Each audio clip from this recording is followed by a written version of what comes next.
Chip Maxwell here with a Maxwell Morning Memo. I was at Mass at Boys Town recently, and Father Steve Bays, the president and national executive director, had the Mass and preached the sermon. He rattled off a bunch of statistics about a certain community in America. I don't remember the exact numbers, but it was something like 40% of boys have been abused, 60% of girls have been abused, 75% of children are from broken homes, 50% of children have engaged in substance abuse. Father Bays paused and asked, "Where was this? Harlem in New York? South side of Chicago? Detroit? D.C.? Compton in L.A.?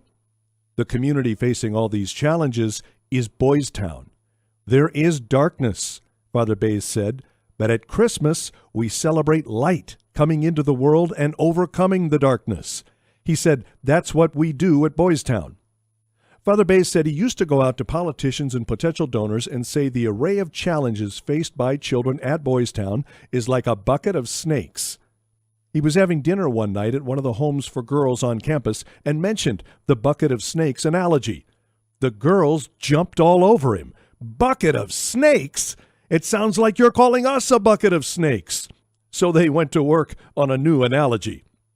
They hit upon a tangled set of Christmas lights, and Father Bays held up a tangled mess of lights as he preached the sermon. One girl looked at another and said, "Some of us have very dim bulbs." The target of that remark replied, "And some of us are burned out." It got a little spirited, but Father Bays realized they were on to something. The plug on a string of lights usually has a tiny fuse, and the father of that house said, "Some of you girls have very short fuses." They noted that often a string needs repair. A loose wire here, a bad connection there, maybe a bulb must be replaced. But with a little care, a perfectly good string of lights can be restored.